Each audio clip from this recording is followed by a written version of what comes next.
হ্যাঁ, কদিন পরে মা কালীর পুজো আসছে, প্রত্যেকের পাড়ায় পুজো হবে। মা কালীর কাছে কি চাইবেন? মা, শুধু বেশি করে মদ খাবো আর ফটকা ফাটাবো, এইটা চাওয়া হলো? মা কালীর কাছে চাইতে হয়, মা তুমি যেমন জগতের সকল কালিমাকে নিজের হৃদয়ে ধারণ করে কালিকা নাম নিয়েছো, আমাদের অন্তরের যত কালিমা আছে আমরা তোমার চরণে দিয়ে দিলাম। হরি বল, হরি বল। মাকে দিতে জানতে হবে তো। মাকে দিতে না জানলে মা নেবেন কি করে, মা ধারণ করবেন কি করে?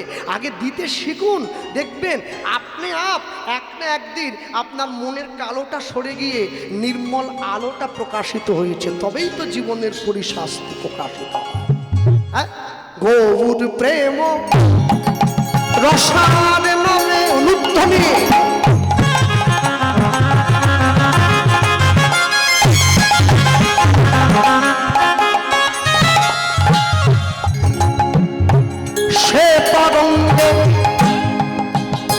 তরঙ্গে যেবা ডুবে গৌর প্রেম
যারা দীঘাতে গিয়েছেন, পুরীতে গিয়েছেন, দীঘার সমুদ্রে ঝাঁপ দেওয়ার পরে দেখেন না, সমুদ্রের দিকে ঝাঁপ দিলেন, ঢেউটা আপনাকে ধাক্কা দিয়ে আবার পাড়ের দিকে ঠেলে পাঠিয়ে দেয়, তাই না? পুরীতে গিয়ে সমুদ্রে নামলে ঢেউটা আপনাকে টানলো, আবার ধাক্কা দিয়ে পাড়ের দিকে পাঠিয়ে দেয়। এটা সমুদ্রের কথা বলছি। চৈতন্য মহাপ্রভুর প্রেমের সমুদ্রে কেউ যদি একবার ঝাঁপ দেয়, তাকে আর সংসারের দিকে ফিরে আসতে হবে না, তার চরণের দিকে নিয়ে চলে যাবে। এটাই তো বৈশিষ্ট্য। গৌর প্রেম রসার নামে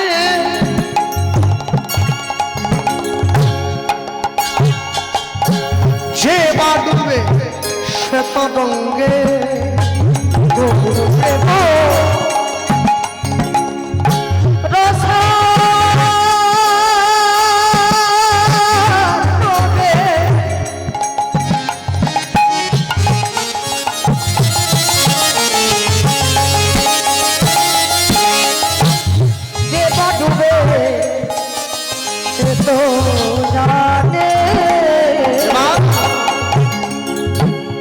রাধা মাধব অন্তরঙ্গ, সে রাধা মাধব অন্তরঙ্গ,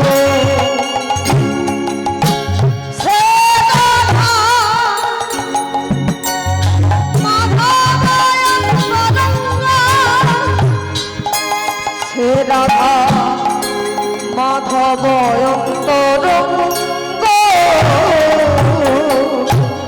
তোমরা গৃহে পাপনেতে থাকো,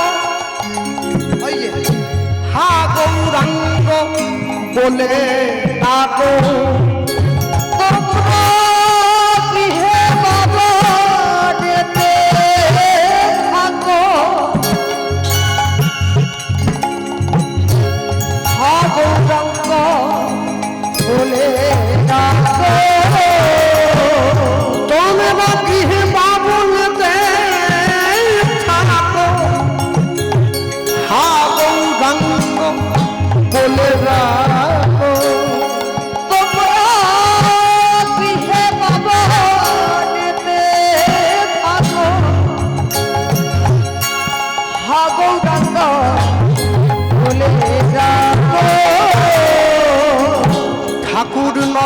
নরোত্তম দাস নরোত্তম মাগে তার সঙ্গ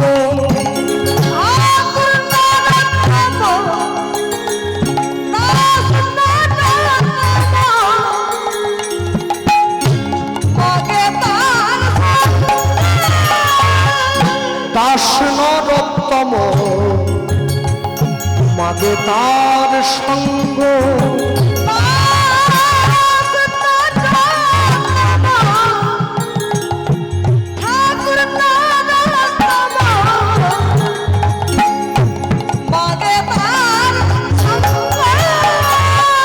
আমি এক মুখে বলতে নাহি আমি এক মুখে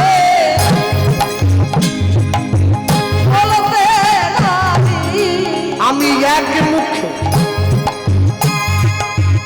বলতে নারি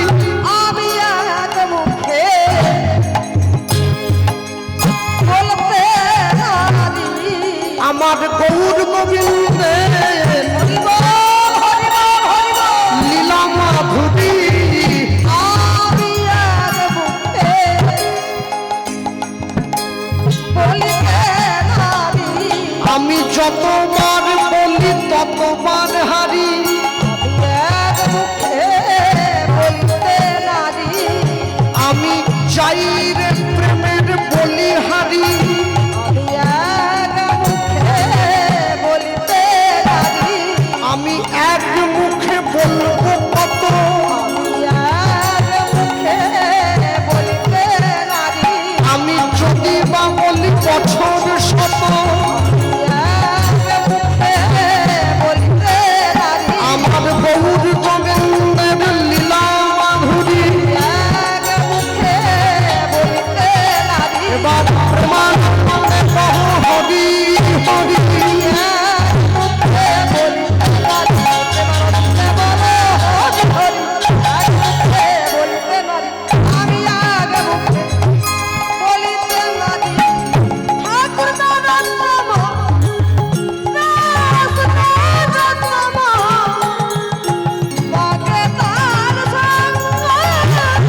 দাস নরোত্তম মাগে তার সঙ্গ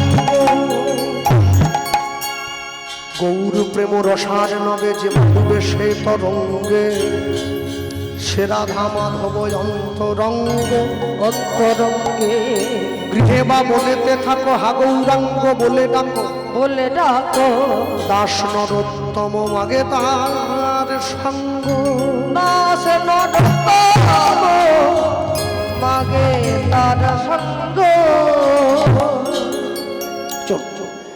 ছোট্ট করে আমরা গৌরচন্দ্রিকা শুনলাম, লীলা মাধুর্যের মধ্যে প্রবেশ করি। প্রবেশ করতে গিয়ে সবার আগে বলবো, বর্তমান সমাজ ব্যবস্থায় দাঁড়িয়ে যারা আমরা স্থানে বসে দাঁড়িয়ে আছি, আজকে প্রত্যেকে ভক্ত শ্রোতা এবং সেই সঙ্গে যারা ক্যামেরা নিয়ে ছুটে এসেছে ইউটিউব করবার জন্য, ওরা গতকালকেও এসেছিল, আজকেও এসেছে।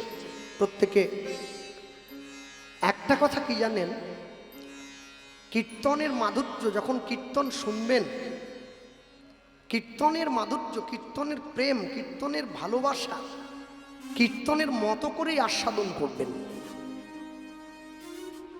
কীর্তন কিন্তু ফাংশন বা বাউলের মতো করে আস্বাদন করতে চাইলে হবে না, এতে রসভঙ্গ হয়ে যাবে। হ্যাঁ, কেন যদি বলেন বাবা এ কথা বলছো কেন? আচ্ছা, অনুষ্ঠান বাড়ি যখন নিমন্ত্রণ বাড়িতে আপনারা মহোৎসব বাড়ি, নিমন্ত্রণ বাড়ি, বিয়ে বাড়িতে খেতে যান, যেখানে প্রসাদ পেতে যান, তো এখানে একটা শেষে জিনিস দেওয়া হয়, দেখবেন যাকে পায়েস বলে। ভালো কথা, কেউ পরমান্নও বলে। ওটা খেতে তো বড় সুস্বাদু হয়, কেউ স্বাদ। তো যে কমিটি সকলের খাওয়ার ব্যবস্থা করে, যে বাড়ির লোক সকলের খাওয়ার ব্যবস্থা করে, সে তো চাইলেই পারত শুরুতে পায়েসটা দিয়ে দিতে।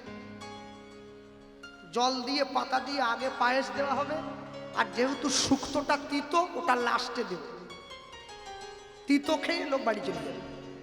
তা কিন্তু করে না, ও তিতো থেকে শুরু করে, শেষে পায়েসটা দেয়। কেন বলুন তো? এই অদ্ভুত বিচার। এই অদ্ভুত বিচার কেন জানেন? এই অদ্ভুত বিচারটা হচ্ছে দুটো কারণ। কি? প্রথমে যদি মিষ্টিটা দিয়ে দেওয়া হয় মুখটা মরে যায়, মানে মুখের স্বাদ চলে গেল, এরপরে আপনি কিছুই আর খেতে পারবেন না মন ভরে। এত যে হালুয়া কালুয়া সব কিছু হয়েছে আর কি, এগুলো খেতে পারবেন না। ওই জন্য মিষ্টিটা আগে দেয় না। আর প্রথমেই যদি মিষ্টিটা ঝট করে দিয়ে দেয়, এত পরিমাণে লোক খাবে ও দিয়ে কুলোনো যাবে না। ওই জন্য আগে পেট ভরিয়ে নেওয়ার ব্যবস্থা হয়ে গেল, ডাল শুক্তো টুক্তো দিয়ে পেট ভরে গেল, এবারে ছুরুক করে চামচ দিয়ে একটু দিয়ে চলে যাচ্ছে। যারা গ্রামের একটু বেশি খাওয়া দাওয়া করে পরিচিত লোক আরেক চামচ দিচ্ছে, ওটা ভালোবাসা থাকলে দেয়। হ্যাঁ, আমি তো আবার নিমন্ত্রণ বাড়িতে গেলে ওই যে গ্লাসটা দেয় জল খাওয়ার জন্য ওটা বাড়ায়, যেইটাই দাও। হ্যাঁ, ওটা নিয়ে চুমুক দিতে দিতে যাব, লোকে দেখবে, সে মানে মজাটাই আলাদা। ঠিক তেমনি আপনি যখন ভগবানকে সঙ্গে নেবেন না, ভগবানের দর্শন সকলের শুরুতে নয়, অনুভব সবার শেষে আসে, ওই পায়েসের মতো। জীবনের যত কষ্ট, ওই শুক্তো হালুয়া কালুয়ার কথা বলছি আর কি, ছেলে মেয়ে সংসার নাতি নাতনি এসব শুক্তো হালুয়া কালুয়ার মতো, এগুলো নিয়ে প্রথমে জ্বালা ভোগ করলেন, লাস্টে ঈশ্বরের অনুভব হলো, আপনি পায়েস মুখে নিয়ে একবারে তার চরণে চলে গেলেন। এজন্যই শেষ। হ্যাঁ, তবে তার জন্যে ধৈর্য রাখতে হবে। ধৈর্য যদি রাখতে পারেন তবে জীবনে এক না একদিন আপনি ঈশ্বর প্রাপ্তি করবেনই করবেন। তা আমি বলতে গিয়ে যারা বসে দাঁড়িয়ে আছেন প্রত্যেকে আপনারা, আমি সকলের চরণে এটাই বলবো, আপনারা শুরু থেকে শেষ পর্যন্ত 9টা পর্যন্ত আমাদের সময়, শেষ পর্যন্ত মনোযোগ সহকারে শুনবেন। তারপরে বিচারের দায়িত্ব আপনাদের। হ্যাঁ, এটা আমি কোনোদিনই রাখিনি, ভালো মন্দের বিচার ওটা আপনাদের হাতে ছেড়ে দেওয়া হয়েছে। হ্যাঁ, সেইটা আপনাদের উপর আজও ছেড়ে দিলাম। ঠিক তেমনিভাবে সবসময়ের জন্য মনে রাখতে হয়, মানুষ জীবনে যা করছেন যা করবেন সেইটা মাথায় রেখে চলতে হয়। হরিসভায় বসে আমরা শুনছি কার কথা? আমরা শুনছি জগন্নাথের কথা। জগন্নাথের কথা শুনতে গিয়ে আমরা সবার আগে শুনব যে জগন্নাথকে আপনারা দেখছেন পুরীধামের মাটিতে প্রতিস্থাপিত হয়ে এসেছেন। এই যে যিনি জল দিচ্ছেন এই সকলকে, উনি যখন মালা চন্দন করতে এলেন, উনি আমার কানে কানে ওইটা ফিস করে বলে দিয়ে চলে গেছেন, বাবু যদি হয় একটু দেখুন না। এখন কথা হলো, যে জগন্নাথকে আপনারা দেখছেন, এই জগন্নাথ পুরীর মন্দিরে দাপর যুগ থেকে বসার চেষ্টা করেছে, কিন্তু পারিপার্শ্বিক পরিস্থিতি জগন্নাথ দেবকে বসিয়ে উঠতে দেয়। সেইটা দাপর যুগের শেষ, কলিযুগের শুরু, জগন্নাথ দেব বসেছেন নিজের আসনে, আসনে উপস্থিত হয়েছেন জগন্নাথ। সেই তত্ত্বকে হৃদয়ে ধরে আমরা হরিসভায় বসে আস্বাদিত গীতব্য লীলা মাধুর্য জগন্নাথ ধামে জগন্নাথ প্রাপ্তির পূর্বে যে জগন্নাথ দেবকে আপনারা দেখছেন, এই প্রাপ্তির পূর্বে সেই নীল মাধবের চরিত কথা। তাই বলতে গিয়ে আপনাদের একটা কথাই বলবো, একটু মন দিয়ে আস্বাদন করবেন সকলে। জগন্নাথ দেবের মন্দিরে যে জগন্নাথ দেবকে যিনি প্রতিষ্ঠা করেছেন, সেই রাজার নামটা আপনারা সকলে জানেন, রাজা ইন্দ্রদ্যুম্ন। ইন্দ্রদ্যুম্ন কে জানেন? ইন্দ্রদ্যুম্নের পরিচয়টা দিয়ে নিন। ইন্দ্রদ্যুম্ন হচ্ছে রামচন্দ্রের দুটি পুত্র, লব আর কুশ। বড় ছেলে লব, ছোট ছেলে কুশ, দুটি পুত্র। এই যে রামচন্দ্রের যে ছোট পুত্র যার নাম কুশ, এই কুশের 19তম বংশধর যার নাম হচ্ছে রাজা দেবালিক। নামগুলো মনে রাখবেন। হ্যাঁ, আমি ইউটিউবের মাধ্যমে দাঁড়িয়ে একটা কথা প্রচার করেছিলাম, আমাদের পূর্ব মেদিনীপুরের দীঘাতে একটা জগন্নাথ মন্দির হয়েছে, শুনেছেন সকলে? সকলকে যাওয়ার জন্য বলেছি, কিন্তু সেই সঙ্গে এটাও অনুরোধ করেছি, দীঘার জগন্নাথ মন্দিরে সকলে যাবেন, প্রসাদ পাবেন, মন্দির দর্শন করবেন, জগন্নাথ দেবকে দর্শন করবেন, কিন্তু দয়া করে দীঘার জগন্নাথ মন্দিরকে কেউ জগন্নাথ ধাম বানিয়ে ফেলবেন না। এটা অনুরোধ ছিল। কেন? ধাম দীঘা নয়, ধাম হচ্ছে পুরী। ধাম 4টে, কেদারনাথ, বদ্রীনাথ, কেদারনাথ, দ্বারকা, রামেশ্বরম, পুরী, এই 4টি ধাম, এই 4টি মাত্র ধাম আছে। তা সেই মধ্যে একটি ধাম পুরী। তো সেইটা খুঁজতে খুঁজতে এইটা উঠে এসেছে। এই যে কুশের কথা বলছি, রামচন্দ্রের ছেলে কুশ, এই কুশের 19তম বংশধর রাজা দেবালিক। এই দেবালিকের পুত্র হচ্ছে মহারাজ ইন্দ্রদ্যুম্ন। ইন্দ্রদ্যুম্নের নিবাস কোথায়, রাজপ্রাসাদ কোথায়? মালব্য দেশের অবন্তী নগরের রাজা মহারাজ ইন্দ্রদ্যুম্ন। হ্যাঁ, মালব্য দেশ কোথায়? ভারতবর্ষ এবং আফগানিস্তান, এই দুইয়ের মধ্যেকার অবস্থানে একটি দেশ ছিল যার নাম মালব্য দেশ। এখন আর নেই, ভৌগোলিক অবস্থান পরিবর্তন হয়েছে। হ্যাঁ, এই যে ইন্দ্রদ্যুম্ন, এই ইন্দ্রদ্যুম্ন রাজা, যিনি দাপর যুগের শেষ, কলিযুগের প্রারম্ভ, এইরকম সন্ধিক্ষণে জন্ম নিয়েছিলেন।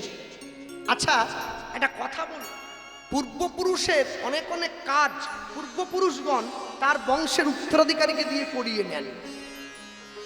তো ইন্দ্রদ্যুম্নর মনে কেউ কথা বলবেন না, ইন্দ্রদ্যুম্নর মনে সেই রকম একটা ইচ্ছা হয়েছিল, কি আমি বিষ্ণু মন্দির করব, বিষ্ণুকে প্রতিষ্ঠা করব।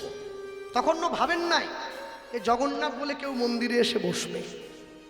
অনেকবার মন্দির নির্মাণ করেছেন, কখনো সোনা দিয়ে, কখনো রূপা দিয়ে, কিন্তু কালের বিবর্তনে মন্দির সম্পূর্ণ করে ভগবানকে এনে বসাতে পারেন নাই। কেন পারেন নাই?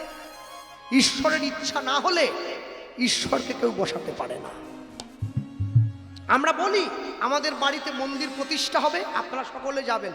আচ্ছা বলুন, ভগবানকে প্রতিষ্ঠা করতে পারবেন এরকম ক্ষমতা কার আছে? কারণ ভগবান তো প্রতিষ্ঠিত হয়েই আছে, তাকে আমি কি প্রতিষ্ঠা করব? তাহলে কি বলবো? প্রতিষ্ঠা নয়, আজ থেকে তার প্রতি আমার নিষ্ঠা, একেই বলে প্রতিষ্ঠা। আমি আজ থেকে তাকে নিষ্ঠা করে সেবা করব, এটাই প্রতিষ্ঠার অঙ্গ। ওই নিতে গিয়ে ওই সম্মুখে দাঁড়িয়ে ইন্দ্রদ্যুম্নর মনে বড় আশা যে আমি বিষ্ণু মন্দির তৈরি করব। মহাজন লিখছেন, কি লিখলেন? শুরুতেই কলম দিয়েছেন, কি অবন্তী অবন্তী নগরে রাজা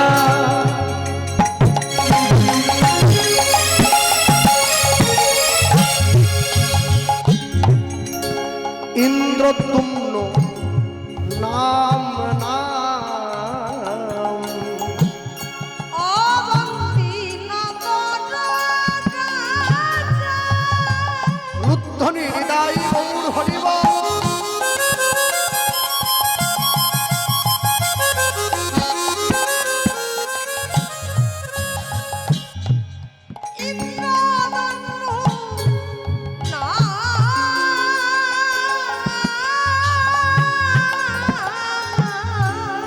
অবন্তী নগরে রাজা ইন্দ্রদ্যুম্ন নাম নাম ওই নয় অবন্তী নগর রাজা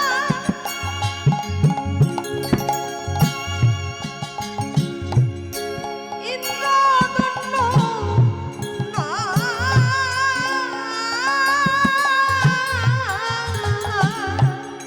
কৃষ্ণ ভক্ত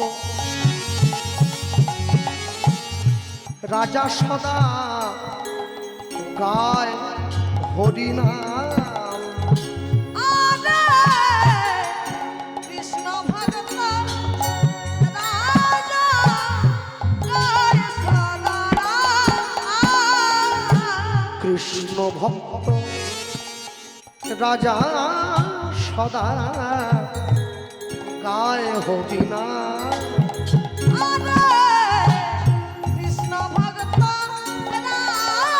রাজা জয় সদারাম ওগো বিষ্ণু রসি পাদ পদ্ম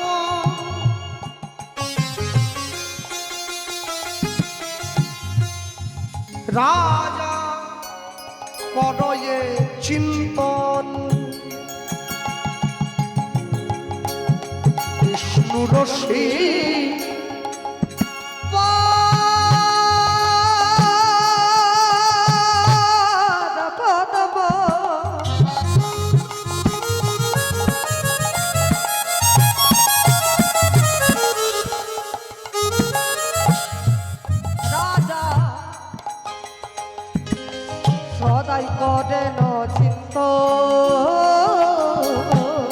বিষ্ণু রসে পাদ পদ্ম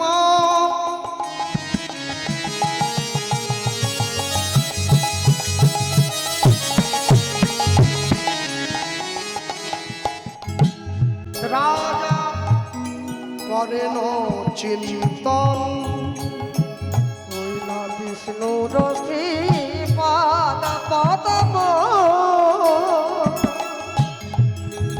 রাজা করেন চিত্ত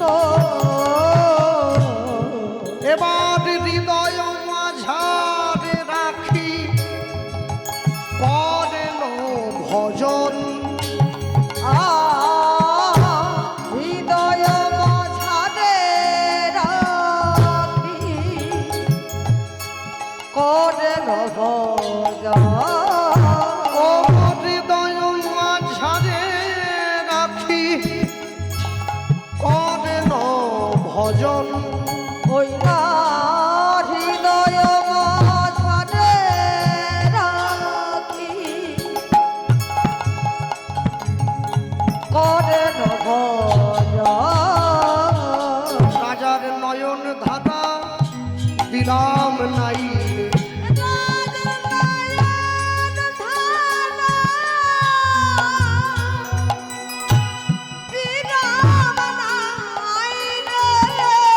ওই যে হৃদয় মাঝে কৃষ্ণ চরণ চিন্তা করে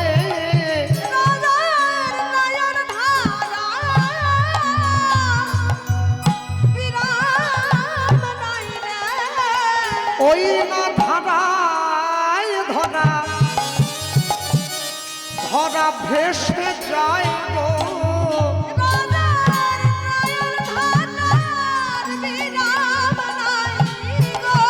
ওই না ধারায় ধরা ভেসে যায় গো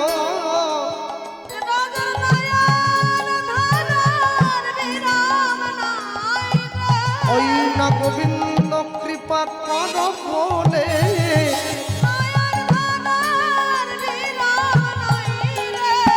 আমি ওই চরণে শরণ নিলাম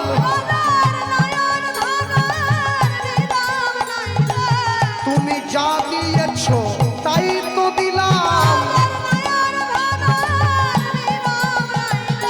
বলি এবার কৃপা কর মোরে বলি ধারায় ধরা ভাসিয়া বেড়ায় হরি বল।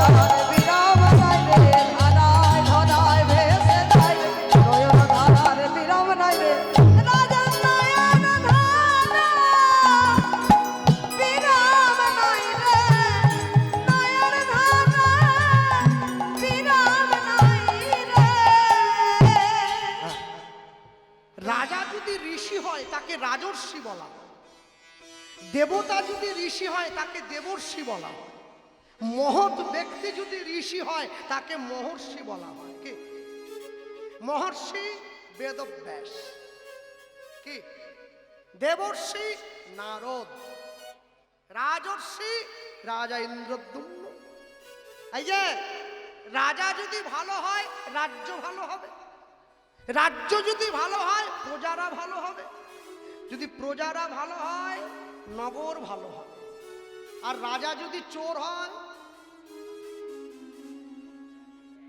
প্রজারাও চুরি করবে সব কিন্তু ভেঙে বলবো না আগেই বলেছি না সব বলা সম্ভব না কারণ এই যে ক্যামেরাম্যান যারা এসেছে ওরা একবারে রেডি হয়ে আছে বুঝলেন ওরা দেখছে যে গাইছে ও ফাটান খেলে খাক আমাদের চ্যানেল ভাইরাল হয়ে যাক ওরা লিখে একটা ছেড়ে দিল এবার যে গাইছে তার গাড়ি ধরে পাবলিক একবারে শান্টিং কোম্পানির মুগুর মার্কা মলম দিচ্ছে সেটা আবার নিয়ে ছাড় ওই জন্য বুঝে বলতে হবে যাক ছেড়ে দেন সে কথা এখন কথা হলো রাজা নিত্য নিত্য ভগবানকে ডাকে অনেকে আমার বলে কৃষ্ণবাবু আমি যে ভগবানকে ডাকছি আমাকে এত দুঃখ দিচ্ছে কেন ভগবান যারা তোমাকে ডাকে না তারা তো দিব্যি সুখে আছে আমি কেন কষ্ট পাচ্ছি কেন পাচ্ছ জানো শোনো পুরনো সোনাটা স্যাকরার দোকানে বিক্রি করতে গেলে ওটা আগুনে পুড়িয়ে খাদটা বাদ দিয়ে দেওয়া হয়, এবারে খাঁটি সোনাটা নেওয়া হয়। তুমি যে সারা জীবন ধরে তোমার দেহ মন প্রাণ সংসারে দিয়েছো, তোমার মনে যেন এতটুকু সংসার রূপী খাদটা না থাকে, তাই ওটা দুঃখের আগুনে পুড়িয়ে নেওয়া হচ্ছে। এবার তো তোমাকে সে নিজের চরণে নেয়। হরি বল হরি বল। দুঃখ দুঃখ পেয়ে কোনোদিন ভেঙে পড়বেন না, মনকে শক্ত রাখবেন। সুখ পেলেও কোনোদিন আনন্দ করবেন না, নিরহংকারী থাকবেন। দেখবেন আপনাকে দুঃখে ফেলার পৃথিবীতে কারো কোনো ক্ষমতা নেই। যে মায়েরা বসে আছেন আজকে ভগবানের কথা শুনছেন, একটা কথা মাথায় রাখবেন, সারা জীবন নিজের বাড়ির সকলের জন্য রান্না করেছেন, ছেলে মেয়ে স্বামী স্ত্রী দেওর ননদ ভাসুর শ্বশুর সবার জন্য। যেদিনকে আপনার হাতের রান্না গোবিন্দ সেবায় লাগবে, সেদিন জানবেন আপনার রান্না করা সার্থক হয়েছে, তার আগে হয় নাই। ভগবানের জন্য ভোগের দ্রব্য প্রস্তুত করবে, এর সৌভাগ্য সবার হবে না। রাজা নিত্য নিত্য নয়নের জল ফেলে, একদিন দুদিন তিন দিন, একদিন দুদিন তিন দিন। হ্যাঁ, ভগবান মনে মনে চিন্তা করছেন কতবার কষ্ট দেবো, এবার আমাকে যেতে হবে। রাতের অন্ধকারে রাজা শয়ন করে আছেন নিজের রাজপ্রাসাদের মধ্যে স্বর্ণ পালঙ্কে, আর এমন সময় স্বপ্ন দিয়ে কে যেন ডেকে উঠছে, মহারাজ ইন্দ্রদ্যুম্ন আর কষ্ট পেও না। হ্যাঁ, আমি তোমাকে কথা দিচ্ছি, আমি তোমার আরাধ্য ভগবান, আমি তোমায় কথা দিলাম, তোমার ইচ্ছা এক না একদিন পূরণ হবেই হবে। যেই এ কথা শুনেছে রাজা উঠে বসলো। রাজা উঠে বসেছে, আর যেই উঠে বসেছে রাজার মনে হয়ে গেছে আমাকে প্রভু যখন বলে দিয়েছেন আমার ইচ্ছা পূরণ হবেই হবে। আর চোখে ঘুম নেই, উঠে রাজপ্রাসাদের বাইরে এসে এদিকে ওদিকে হাঁটাহাঁটি করছেন। জগতে কত বৈচিত্র্যময় জীবন দেখেছে। একজন মানুষ সম্পত্তি পাওয়ার জন্য রাত জাগে, একটা ছেলে পরীক্ষায় ভালো নাম্বার পাওয়ার জন্য রাত জাগে, রাজা ইন্দ্রদ্যুম্ন ভগবানকে পাওয়ার জন্য রাত জাগছে। তফাৎটা বুঝে নিতে হয়। তফাৎটা যে যেই চোখে দেখবে সে সেই চোখে তাকে লাভ করবে। উঠে এসে রাজপ্রাসাদের বারান্দা দিয়ে হাঁটাহাঁটি করতে করতে সকাল হয়ে গেল। আর যেই সকাল হয়ে গেছে, সকাল হয়ে যাওয়ার পর হঠাৎ করে রাজসভায় গিয়ে রাজা বসেছেন। এমন সময় লোক মুখে সংবাদ এলো, মহারাজ একজন সর্বত্যাগী সাধু আপনার দর্শনাকাঙ্ক্ষী, তিনি আপনার সঙ্গে একটু দেখা করতে চান। রাজা বলছে ওনাকে নিয়ে এসো। সাধু এসেছেন, বড় জটা আছে, গেরুয়া বসন পরে আছেন, সর্বত্যাগী সাধু রাজ দরবারে এসে যখন দাঁড়িয়েছেন, রাজা ষষ্ঠাঙ্গে প্রণিপাত করলেন, আসো কিছু বলবেন? মুনিবর বলছেন, রাজা ইন্দ্রদ্যুম্ন তোমাকে একটা গোপন কথা বলবার জন্য আমি এসেছি। কি কথা? কাছে এসে দাঁড়িয়ে যখনই সম্মুখে দাঁড়ালো, সঙ্গে সঙ্গে মহারাজ বলছে আমাকে বলে দিন না আমার কি কথা। যখনই দাঁড়িয়েছে উনি সঙ্গে সঙ্গে রাজাকে বলছে, শোনো মহারাজ, তোমার উদ্দেশ্যে একটা বার্তা আমি নিয়ে এসেছি। কি বার্তা? মনে রেখো, বার্তাটা অন্য কিছু নয়। তুমি চলে যাও জলধি উপকূলের দক্ষিণ দিকে ঔড় দেশে এক সাধুতীর্থ সমন্বিত দেশ আছে। সেই দেশে নীলগিরি নামক এক পর্বত আছে। সেই পর্বতের গভীর অরণ্যে তোমার আরাধ্য দেব নীলমাধব রূপে পূজিত হচ্ছে, এই বলে দিয়েছেন। আর যেই এ কথা বললেন, মহারাজ ছুটে গিয়ে সেই বৈষ্ণবের চরণটা জড়িয়ে ধরেছেন। চরণটা জড়িয়ে ধরলেন। আপনি যখন এতটা আমায় বলেই দিলেন, তাহলে বাকিটা আমায় বলে দেন, আমি কি করলে তাকে পাবো, কি করলে তাকে পাবো? হ্যাঁ, যেই এই কথা বলল, অমনি সঙ্গে সঙ্গে সেই বৈষ্ণবের মুখ দিয়ে, সেই সাধুর মুখ দিয়ে ধ্বনিত হচ্ছে, তুমি শোনো শোনো মহারাজ, নীল মাধব তার নাম, শুনো শুনো উলুধ্বনি হরিবল।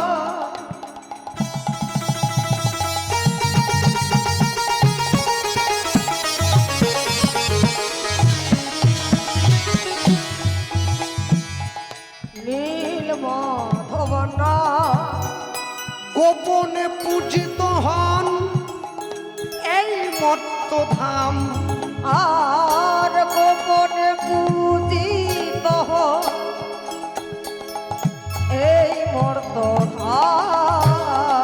মাধব গোপনে, অতি গোপনে, সংগোপনে, মনের গোপনে, ওই বনের অরণ্যে নয় মনের বনে গোপনে পূজিত হন এই মর্তধাম। আর গোপনে পূজিত এই মর্তধাম। সঙ্গে তার সবে আছে, আছে ত্রিপুরাদি। আর সঙ্গে সবদ আছে, আছে ত্রিপুরারি। আস্তে, যত জগতে পাহাড় পর্বত দেখছেন, এই পাহাড় পর্বতের অধিষ্ঠাত্রী দেবতা শিব, শিবের এক নাম ত্রিপুরারি। সঙ্গে তার আছে আছে ত্রিপুরারি। আর সঙ্গে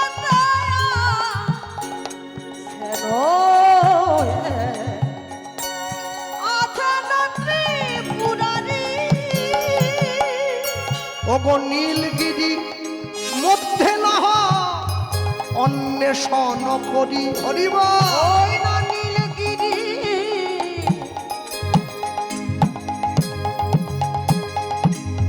আছে সেথা।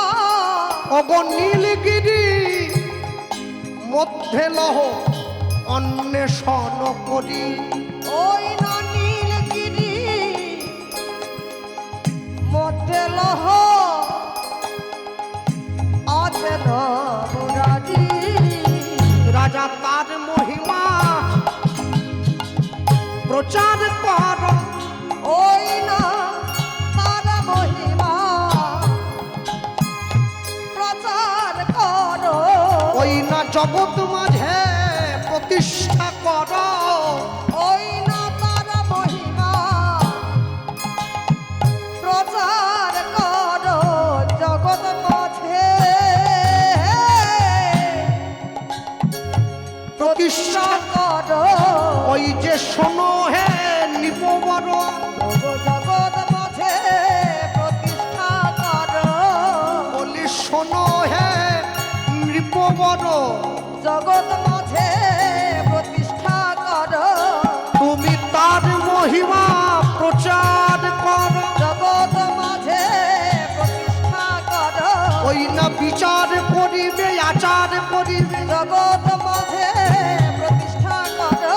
ওই নয় আচার করিয়া প্রচার করিবে। জগৎ মাঝে প্রতিষ্ঠা করো। বলি নিজে বলিবে আর বলাইবে হরিব। প্রতিষ্ঠা করো, নিজে বলিবে বলাইবে।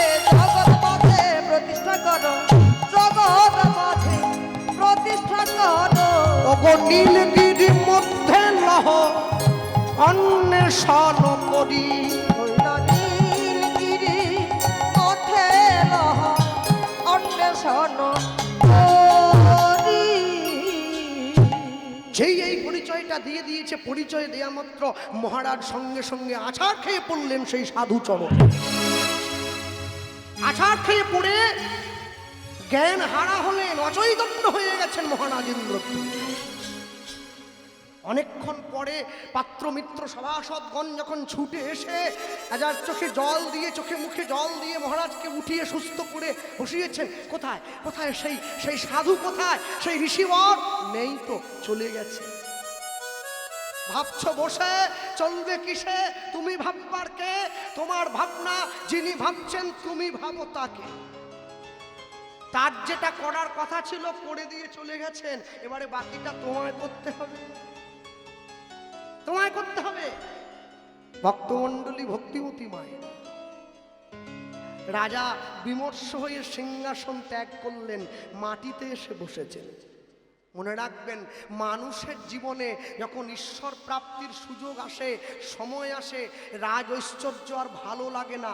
মহারাজ ইন্দ্রদ্যুম্ন তার বড় প্রমাণ, হরি বল, হরি বল। তার বড় প্রমাণ। দেখবেন বৃন্দাবনে যারা গিয়েছেন, যারা যান নাই, যারা যদি এখনো যান, গেলে দেখবেন মঠে মন্দিরে সাধু সন্তরা কি ধরনের পোশাক পরে ঘোরে। একটা ছেঁড়া উত্তরী কাঁধে, একটা ছেঁড়া উত্তরী পরে আছে। যদি চায় না, কাপড় দোকানটা কিনে নিতে পারে, যে টাকা তাদের আছে। একটা শিষ্যকে বললে কত কাপড় চাই, কিনে দিয়ে দেবে, নেয় না। কেন? এটা বোঝেন না? যার বাড়িতে 100 ভরি সোনা আছে, সে কোনোদিন অন্যের বাড়ির থেকে নাকচাবি চুরি করে না। নাকচাবির প্রতি লোভ নেই, এইটুকু কি হবে? 100 ভরি সোনা। যার জীবনে কৃষ্ণ সোনা লাভ হয়ে গেছে, তার এই জগতের সোনায় আর লোভ থাকে না। হরি বল, হরি বল। তাহলে আপনারা প্রশ্ন করবেন, বাবা তোমার আমার নেই মানে? ভরে আছে। সুযোগ পেলে একবারে হাতিয়ে নিচ্ছি, মানে বুঝতে হবে এখনো সোনা লাভ হয়নি, দূরে আছে, এখনো দূরে। হ্যাঁ, চাইতে হবে তো, চাইতে চাইতে চাইতে চাইতে যদি কোনোদিন তার কৃপা হয়। ভক্তমণ্ডলী, ভক্তিমতী মায়েরা, মহারাজ উঠে বসেছে। উঠে বসে চারদিকে তাকিয়ে রাজ্যবাসীকে ডেকে সকলের সম্মুখে দাঁড়িয়ে রাজা ঘোষণা করলেন, তোমরা যে আছো, যেখানে আছো, রাজ্যবাসী শোনো, তোমরা আমার নীলমাধবের সন্ধান আমাকে এনে দাও। আর যদি তোমরা আমার নীলমাধবের সন্ধান আমাকে এনে দিতে পারো, আমি রাজা ইন্দ্রদ্যুম্ন তোমাদের কথা দিলাম, আমি তাকে 5টা গ্রাম আর 1 লক্ষ স্বর্ণ মুদ্রা দান করব। কারা ছুটে এলো? যাদের ঘরে সোনা নেই তারা। কার ঘরে সোনা আছে? রাজ ইন্দ্রদ্যুম্নর ঘরে যে রাজপুরোহিত পুজো করে, যার নাম বিদ্যাপতি, সে আসেনি, ঘরে বসে আছে। তার ঘরে কৃষ্ণ সোনা বাঁধা আছে, রাজাকে বোঝাবার জন্য সে আসেনি, বাকিরা ছুটে এসেছে। মহারাজ কথা দিচ্ছেন তো, সোনাটা দেবেন? দেব মানে রাজার কথা 2 নম্বরই হবে না। না না না, কাগজে লিখে দেন, কাগজে লিখে দেন। তখন তো দলিল টলিল ছিল না, হয়তো থাকলে করে টরে দিত। যাক, তবুও তালপাতার উপরে লিখে দিলেন, তোমরা যদি আমাকে নীলমাধবের সন্ধান এনে দিতে পারো, আমি তোমাদেরকে কথা দিচ্ছি, তোমাদেরকে অর্ধেক রাজত্ব নয়, 5টা গ্রাম আর 1 লক্ষ স্বর্ণ মুদ্রা দান করব। সবাই মিলে বেরিয়ে পড়েছে নীলমাধবের সন্ধানে। আস্তে একটা কথা মনে রাখবেন, ভগবানকে কে খুঁজে পাবে জানেন? ভগবানকে সেই খুঁজে পাবে, ভগবান যাকে ধরা দেবে সেই ভগবানকে খুঁজে পাবে। তাই যদি হতো, তাহলে তো দুর্যোধন কৃষ্ণকে চিনতে পেরে যেত। কৃষ্ণ কি বলেছিল ওর যুধিষ্ঠিরের কাছে গিয়ে? আচ্ছা যুধিষ্ঠির, যুদ্ধটা না করলে কি হতো না? যুধিষ্ঠির বলে, তুমি তো বন্ধু, তুমি গিয়ে একবার বোঝাও দুর্যোধনকে। বলে, দাঁড়াও, তোমাদের দাবিটা কি একটু শুনে নেই। কৃষ্ণকে যখনই দাবির কথা বলেছে, যুধিষ্ঠির বলছে, আমরা 5টা ভাই তো, আমাদের দাবি কিচ্ছু নেই, 5 ভাইকে 5টা গ্রাম দিয়ে দিক, এতেই আমরা খুশি। কৃষ্ণ গিয়ে সেই কথাটা দুর্যোধনকে বলছে। এই যে দুর্যোধন, দুর্যোধন কারা জানেন? দুর্জন বৃত্তি করে যারা ধন উপার্জন করে তাদের নাম দুর্যোধন। এই ঘরে ঘরে আছে সব। 26,000 চাকরিওয়ালা পথে বসে গেছে দুর্যোধনগুলোর জন্য।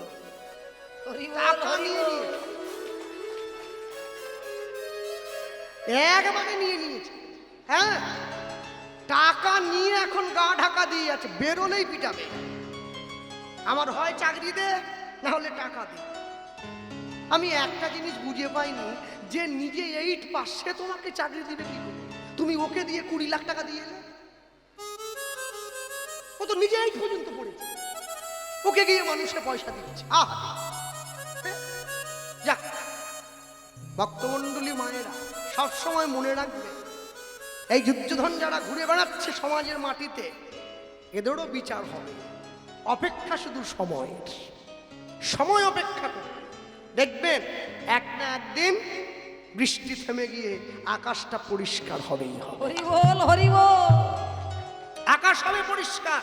হ্যাঁ, আমি মনে করি জুতো চেটে পরিচিতি লাভ করার থেকে জুতো ক্ষয় করে পরিচিতি লাভ করা অনেক বেশি সম্মানের। কষ্ট হোক, দুঃখ হোক, যেটুকু থাকবে নিজের থাকবে, অন্যের ধার করা নয়। নিজেকে রাখতে হয়, ধরে রাখতে শিখতে হয়, আর ধরে রাখতে না জানলে চলে যায়। ভক্তমণ্ডলী, ভক্তিমতী মাতৃবর্গ নিয়ে গিয়ে যখন দাঁড় করিয়েছে সম্মুখে গিয়ে, সকল ব্রাহ্মণরা রাজাদেশকে শিরোধার্য করে সকলে বেরিয়ে পড়ল। কোথায়? সকলে বেরিয়ে পড়েছে নীলমাধবের সন্ধানে। সকল চলো চলো ভাই, ওই যে রাজা বলে দিয়েছে তো 1 লক্ষ স্বর্ণ মুদ্রা, 5টা গ্রাম দিয়ে দেবে। সবাই বেরিয়েছে নীলমাধবের সন্ধানে। আজ শ্রী হরি বলি শুভযাত্রা হইল। শ্রী হরি বলে শ্রীযাত্রা হইল। একটু হাত তোলা যায়, একটু তালি দেওয়া যায়। আপনারাও চলুন না, খুঁজে পাই না। হ্যাঁ, ওরা দাঁড়িয়ে পড়েছে, ওরা জানে নাহলে পয়সা দিব নি। বাইকে উঠে গেছে, দেখেছেন কিরকম ইচ্ছা আছে। শ্রী হরি বলি শুভযাত্রা হইল। শ্রী হরি শুভযাত্রা হইল। শ্রী হরি বলি শুভযাত্রা হইল। শ্রী হরি বলে শুভযাত্রা হইল। ওগো নীলমাধব পাওয়ার আসে ছুটিতে লাগিল। নীলমাধব পাওয়ার আসে ছুটিতে লাগিল। সবাই নীলমাধব পাওয়ার আসে ছুটিতে লাগিল। সবাই নীলমাধব পাওয়ার আসে ছুটিতে লাগিল। মাসাবধি দেশান্তরে করয়ে ভ্রমণ। হরিবল। করয়ে ভ্রমণ। মাসাবধি দেশান্তরে করয়ে ভ্রমণ। দেশান্তরে করয়ে ভ্রমণ। এবার নীলমাধব না পাইয়া করে না গমন। নীলমাধব না পাইয়া করে না গমন। ওগো নীলমাধব না পাইয়া করে না গমন।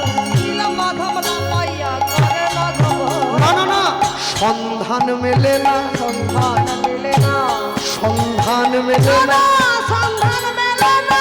যার লাগি কাঁদে প্রাণ, সন্ধান মেলে না। যার লাগি কাঁদে প্রাণ। সন্ধান মেলে না। বলি যার লাগি ব্যাকুল সবে, সন্ধান মেলে না। আজ হরি হরি হরি কহে। সন্ধান মেলে না। বলো হরি হরি হরি কহে। সন্ধান মেলে না। হরি হরি হরি বলি। সন্ধান মেলে না।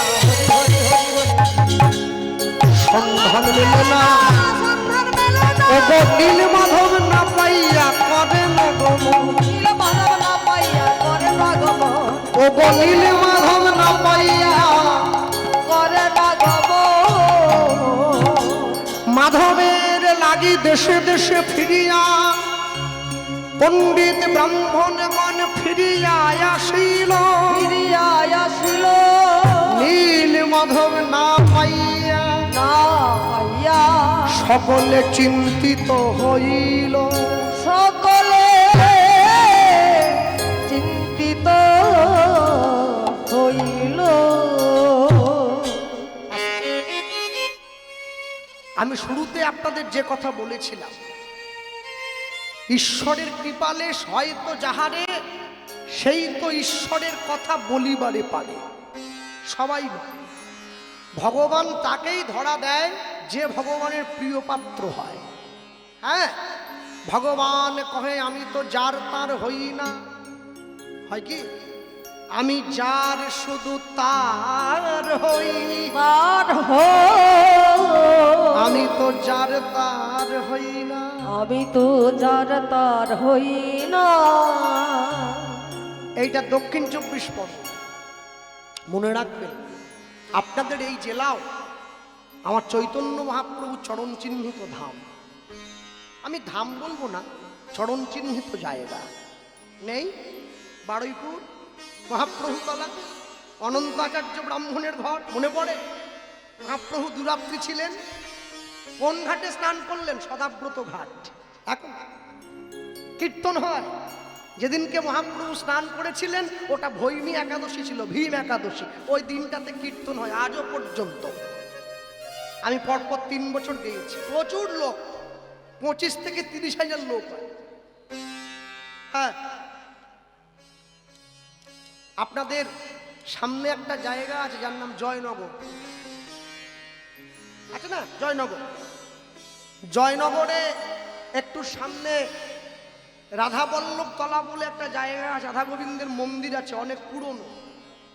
এখনো পর্যন্ত প্রতি বছর রাস পূর্ণিমার দিন মধ্যরাত্রিতে ওই রাধা গোবিন্দের মন্দিরের পাশে একটা শুকনো কদম গাছ আছে।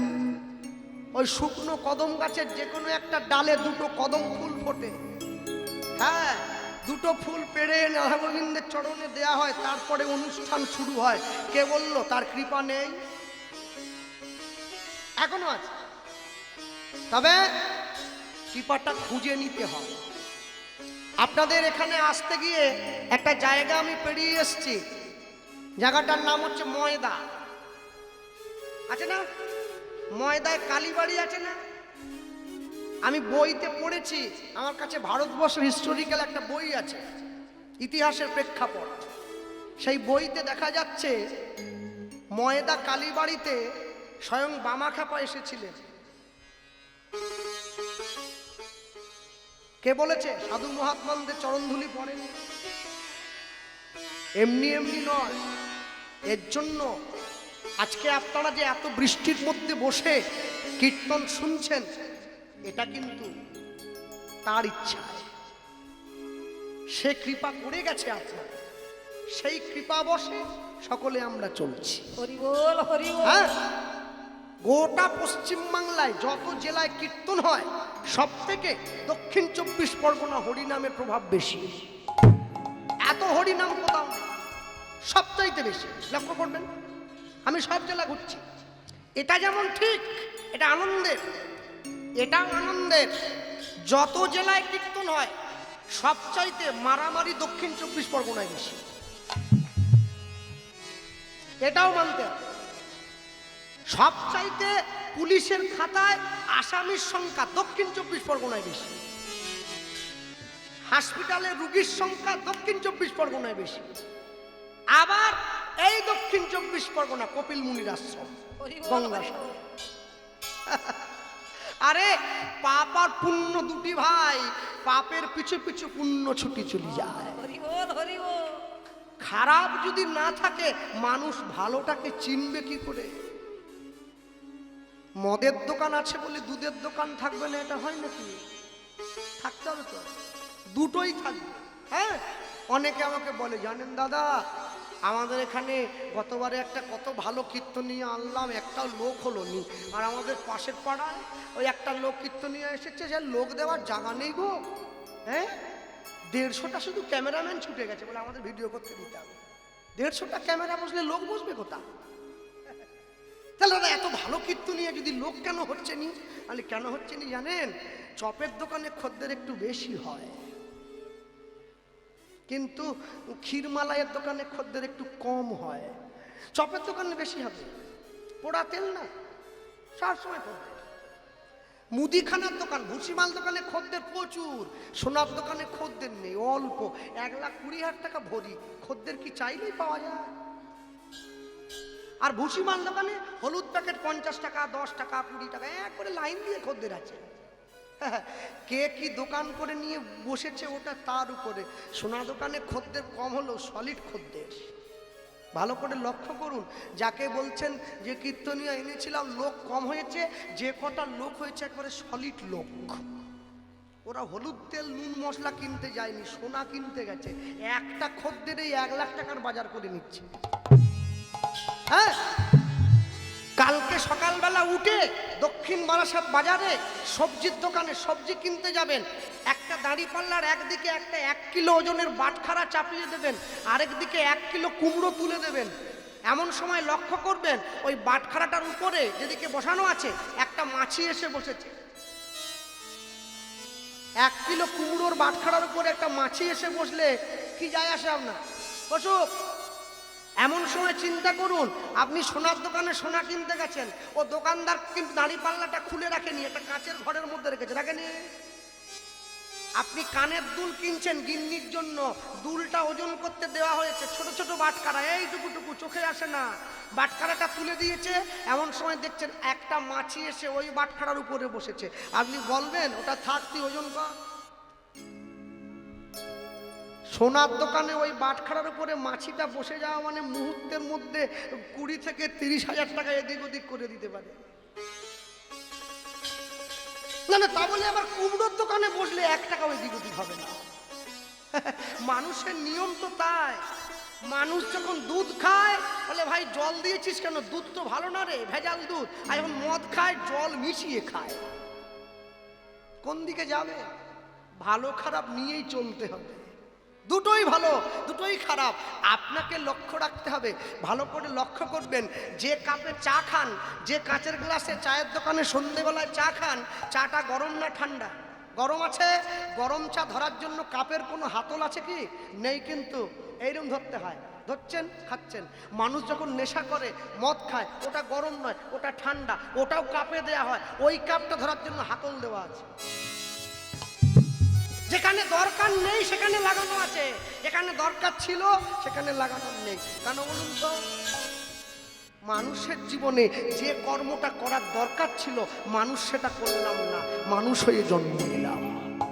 কিন্তু যে কর্মটা করার দরকার ছিল না ওইটা বারে বারে করে যাচ্ছি। ভগবান ডাক দেয়, একবার সামনে একবার পিছনে, কিন্তু আমি সেই কর্মের প্রতি ধাবিত হয়ে যাই, বারংবার ধরে ধাবিত হই। ভক্তমণ্ডলী মায়েরা সকলে ফিরে এসেছেন। রাজা ইন্দ্রদ্যুম্নের সামনে দাঁড়িয়ে বলে উঠছে, মহারাজ আমরা পারলাম না, চেষ্টা করেছিলাম। রাজা বলতে, শোনো, আমার সম্পত্তি নিয়ে নাও, তোমরা যদি চাও আমি তোমাদের ঘরে দাস হয়ে থাকতে পারি, আমার নীলমাধবকে তোমরা এনে দাও। কেউ পাচ্ছে না। হঠাৎ করে রানীমা এসে রানী গুন্ডিচা বলে উঠছেন, তোমরা যদি নীলমাধবের সন্ধান দিতে না পারো আমি আর মনে হয় মহারাজকে প্রাণে বাঁচাতে পারবো না।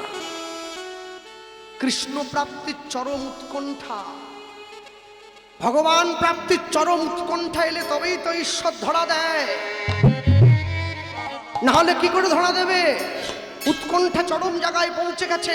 মহারাজ ছটপট ছটপট করছে, কোথায় কোথায় আমার নীলমাধব, একবার দেখা দাও। ছটপট ছটপট করে মহারাজ, কিন্তু নীলমাধবের দর্শন পায় না। রাজপুরোহিত ছুটে এসে মহারাজের হাতটা ধরে বলছে, মহারাজ আমি একবার চেষ্টা করব। আপনার রাজ্যের অবন্তী নগরের সকল ব্রাহ্মণ পণ্ডিতগণ ছুটে এসেছে, একজনে আসেনি। কে জানেন? আমার ভাই। কে কে তোমার ভাই? কে বলো, কে তোমার ভাই? কে? আমার ভাই বিদ্যাপতি। কেন সে আসেনি কেন? তার কি আরো বেশি স্বর্ণ মুদ্রা চাই, আরো বেশি সম্পত্তি চাই? ওই যে আপনি বলেছেন স্বর্ণ মুদ্রা দেবেন, তাই জন্য সে আসেনি। আমার ভাইকে আমি বলবো, আমার ভাই যদি একবার আপনার এই আদেশটা মাথা পেতে নেয়, আমি আপনাকে কথা দিচ্ছি ও আজ পর্যন্ত কোনো কাজে পরাজয় স্বীকার করে ঘরে আসেনি। বিদ্যাপতিকে ডেকে আনা হলো। বিদ্যাপতি এসে দাঁড়িয়েছেন মহারাজ ইন্দ্রদ্যুম্নের সামনে। মহারাজ আদেশ করুন। বিদ্যাপতি, আমার নীলমাধব আমি জানি তো, কেউ পারবে না মহারাজ। অর্থের লোভ দেখিয়ে আজ্ঞা পরে হোক ভগবান পাওয়া যায়, অর্থের লোভ দেখিয়ে জগতে সবকিছু লাভ করা যায়, ভগবান পাওয়া যায় কি? হ্যাঁ, কালী পুজোর দিন তারাপীঠে যে ভিড় হবে, তারাপীঠ আমি গিয়েছি। হ্যাঁ, মন্দিরে ঢুকি নাই, কেন মা তো কারো একার নয়, মা সবার। কিন্তু মন্দিরে ঢুকি নাই, কারণ মায়ের যে বিধি, সেই বিধি তো লঙ্ঘিত হয়ে গেছে, আগের মতো তো এখন আর নেই। মায়ের যারা ভালোবাসার মানুষ তারা মাকে রক্ত মাংস দিয়ে পুজো দেয়, তাই জন্য ভিতরে ঢুকি নাই, বাইরের থেকে দাঁড়িয়েই মাকে প্রণাম করেছি। মা সবার। একটা জিনিস লক্ষ্য করলাম জানেন, আমি যখন তারাপীঠে গিয়ে নেমেছি, ইউটিউবগুলোর দোষও আছে আবার ভালো গুণও আছে। ভালো গুণটা কি? ভালো গুণটা হচ্ছে এদের সুবাদে যেইখানেই গাড়ি থেকে নামি সেইখানে লোকে আমাকে চিনতে পেরে। যখন দাঁড়াপিঠে গিয়ে নামলাম, মন্দিরে গেলাম, পান্ডারা ছুটে এসছে, আপনি কীর্তন করেন না? আল্লাহ হ্যাঁ। মাকে দেখবেন নাকি? আল্লাহ নিশ্চয়ই। দেখুন লাইন দুটো আছে, দুটো লাইন কেন? এইদিকে এইদিকে এইদিকে, এটা 1001 টাকা ভিতর দিয়ে যাচ্ছে, আর ওটা বিনা পয়সা 5 কিলোমিটার লম্বা লাইন। ঠাকুরও বিক্রি হয়ে যাচ্ছে 1001 টাকা। যারা পয়সা দিয়ে ঈশ্বর দর্শন করছে তারা ভাবছে আমরা ঈশ্বর লাভ করে যাব। হয়? কোনোদিন হয় না। বিবেকানন্দ বলেছিলেন, পয়সা দিয়ে যদি ভগবানকে দেখব, আমি যাব কেন ঈশ্বরের মন্দিরে? ভগবানকে বলবে আমার সঙ্গে এসে দেখা করার জন্য, তবে আমি পয়সা দেবো, না হলে দেবো কেন? ভক্তমণ্ডলী মায়েরা, বিদ্যাপতি এসে দাঁড়িয়ে রাজামশাইকে বলছেন, রাজামশাই আপনি পয়সার লোভ দেখাবেন না, আমি নিজে যাব নীলমাধবের সন্ধান করবার জন্য। ইচ্ছায় হোক অনিচ্ছায় হোক, প্রাণ যায় যাবে, জীবন চলে যায় যাবে, তবু আপনি রাজ আদেশ, আমি রাজপুরোহিতের ভাই, আমি আপনার আদেশটা পালন করার চেষ্টা করব মনে প্রাণে। বিদ্যাপতি বেরিয়ে চলে যাচ্ছে নীলমাধব দর্শনের জন্য। ওই যে ভাইটা এসেছে, সবুজ গেঞ্জি পরে দাঁড়িয়ে আছে, হ্যাঁ, ও দূর থেকে এসেছে। ও আমাকে একটু আসার সময়, দাদা ওই গানটা একটু হবে না? আর বলতেই পারি, ওর এই গানটা এই জায়গাটায়, হ্যাঁ, গানটা আগেও শুনেছেন আমার মুখে অনেকবার, কিন্তু আরেকবার ওর ইচ্ছে হয়েছে শোনার জন্য। আর আরেকটা কথা বলে দেই, যারা প্রতি বছরই যান, দূর দূরান্ত থেকে ছুটে আসেন, আমাকে ভালোবাসেন, আশীর্বাদ করেন, আপনারা এবছরও জামতলা বাজারে যদি পারেন যাবেন, আমার কীর্তন আছে। হ্যাঁ, এবছরও বায়না হয়েছে জামতলায়, অনেক ভক্ত শ্রোতা হয়, বড় আনন্দের আসর, সকলে খুব আনন্দ করে আসরটায়। এবছর যাবেন, আমার পক্ষ থেকে সকলের নিমন্ত্রণ রইল। এই যে বিদ্যাপতি যাচ্ছে কোথায়? জগন্নাথ দেব রূপী নীলমাধবকে খোঁজার জন্য। বদনে পথ চলিতে বলিতে, উলুধ্বনি পথ চলিতে আর বলিতে, পথ চলিতে আর বলিতে, পথ চলিতে আর বলিতে, তুমি গাহ গাহ কৃষ্ণ নাম, মধুর নাম, হরি নাম, তুমি গাহ গাই গাহ কৃষ্ণ নাম, মধুর নাম, কৃষ্ণ নাম, তুমি গাহ কৃষ্ণ নাম, মধুর নাম, হরি নাম, তুমি গাহ গাহ কৃষ্ণ নাম, মধুর নাম, হরি নাম, পথ চলিতে আর বলিতে, পথ চলিতে আর বলিতে, সম্মুখে আধার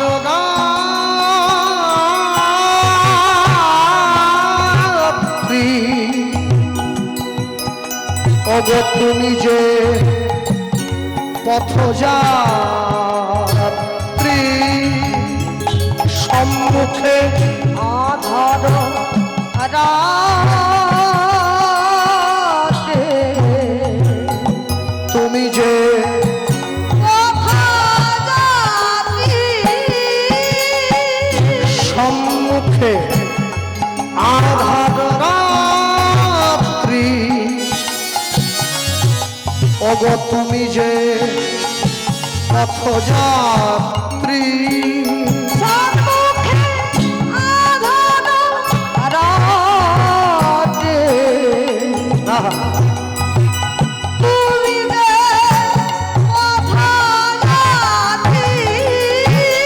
কথা বলিতে কৃষ্ণ নাম পথে চলিতে কৃষ্ণ নাম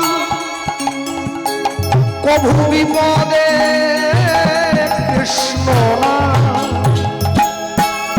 পথ চলিতে আর বলিতে পথ চলিতে আর বলিতে তোমরা গাহ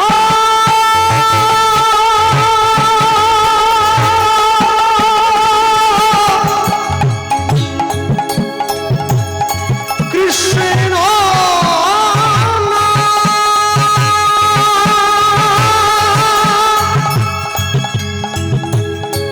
মধুর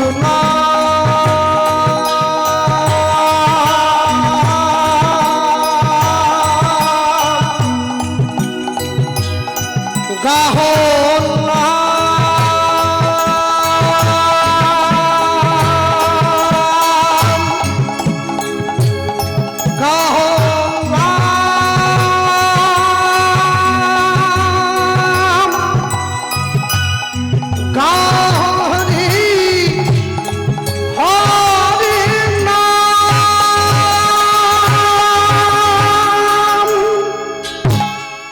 পথ চলিতে আর বলিতে উলুধ্বনি হরিব পথ চলিতে আর বলিতে তোমরা গাহ গাহ কৃষ্ণ নাম মধুর নাম হরির নাম তোমরা গাহ গাহ কৃষ্ণ নাম মধুর নাম হরি নাম কৃষ্ণ নাম কৃষ্ণ নাম মধুর